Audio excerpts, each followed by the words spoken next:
Hey Bears fans, we're back with an exclusive video and the latest updates on our beloved Chicago Bears. Before we dive in, don't forget to subscribe to our channel and hit that like button. That way, you'll always stay up to date with breaking news and exclusive content. There's been a lot of noise coming out of Chicago lately, and not the good kind. While the rest of the NFL is gearing up for the draft, finalizing rosters, and building chemistry in the locker room, it seems the Chicago Bears, yes, the same Bears who've been promising a new era for years, are once again caught up in drama. This time, though, it's not about the quarterback carousel, not about coaching changes, not even about their infamous offensive line struggles. No, this is something deeper, something that doesn't show up on stat sheets. And it came to light thanks to one of the hottest coaching names in the league, Ben Johnson. Now, for those of you who don't know, Ben Johnson is more than just the offensive coordinator for the Detroit Lions.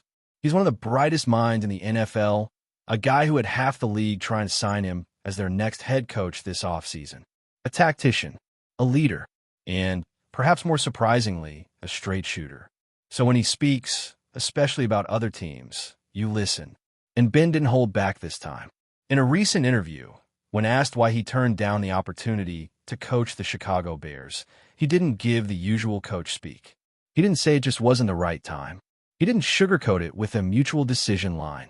He went straight for the heart of the issue.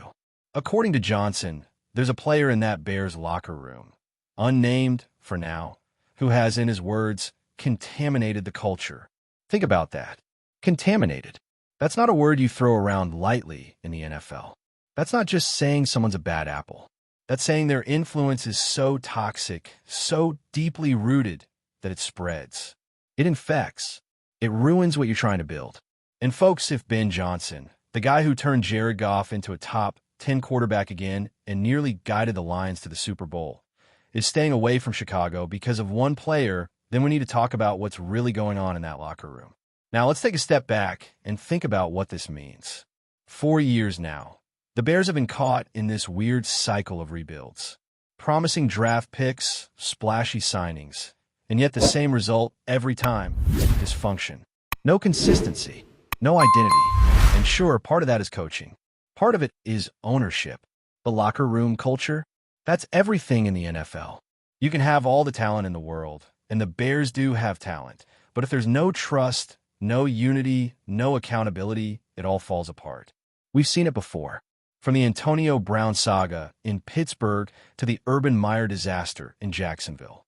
When there's a bad presence in the building, it doesn't matter how many first-round picks you have or how talented your scheme is. The rot spreads. And from what Ben Johnson is implying, that's exactly what's happening in Chicago. But here's where it gets really fascinating. Johnson didn't name names. He didn't have to, because now fans, analysts, and even players are starting to speculate. Who is the player in question? Who's the one that scared off the NFL's most coveted offensive mind? Some point to veterans who've been around during multiple failed regimes. Others think it might be someone recently brought in, a high-profile signing who hasn't exactly lived up to expectations. There are whispers about friction between offense and defense, about certain players refusing to buy into new systems. And while all of that is speculation for now, it tells you just how fragile the Bears situation is. Just one quote from Ben Johnson, and the fan base is in full crisis mode. And you know what?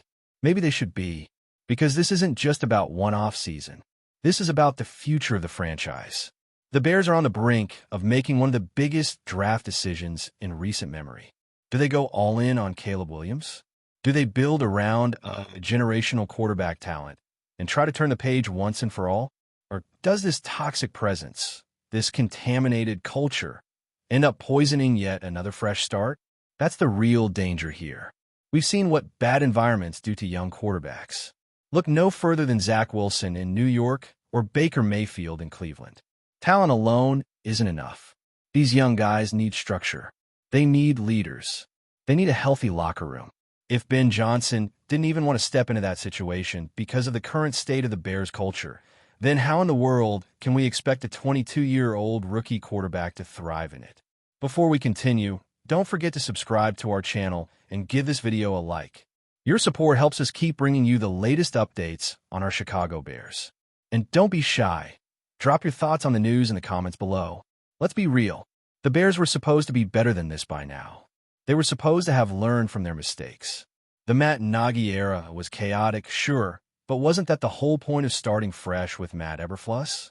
Wasn't the idea to reset, to clean house, to bring in high-character guys and rebuild this thing from the inside out? Well, clearly, something went wrong. And now it's public. And look, we don't know who the player is yet. We don't know if it's a guy with a big contract or a loud voice in the locker room. But what we do know is that Ben Johnson, who had his pick of the litter this offseason, saw what was happening inside that building and said, no thanks. That should be a wake-up call for the Bears organization. Because if one guy can scare away a head coach candidate, imagine what that says to the rest of the league. Imagine what that says to potential free agents, to future coordinators, to young draftees trying to figure out if they're walking into a winning culture or a broken one. This isn't just gossip. This is a red flag waving in the middle of Halas Hall. And if the Bears don't address it, now they risk wasting yet another rebuild, yet another quarterback, yet another shot at turning the corner. The front office needs to take a hard look at the locker room. They need to ask the tough questions. Who's setting the tone? Who's leading? And more importantly, who's dragging everyone else down? Because here's the thing, NFL locker rooms are sacred. They're built on trust, sacrifice, and unity. One guy walking around with the wrong attitude can undo months of progress. One guy putting himself above the team can fracture the entire foundation. And if Ben Johnson is right, if someone truly is contaminating the Bears from within, then that player shouldn't be on the roster by week 1. Period. This is bigger than scheme, bigger than draft picks. This is about identity. The Bears have a decision to make. Do they let this toxic energy fester, hoping it magically goes away? Or do they finally do what great franchises do? Cut it out, clean the culture, and start fresh for real this time? Ben Johnson just gave them the warning. Let's see if they actually listen. That's it for this update. If you enjoyed the video and want to stay updated with exclusive news about our Chicago Bears, be sure to subscribe to our channel and hit that like button. We can't wait to hear your thoughts in the comments. See you in the next video.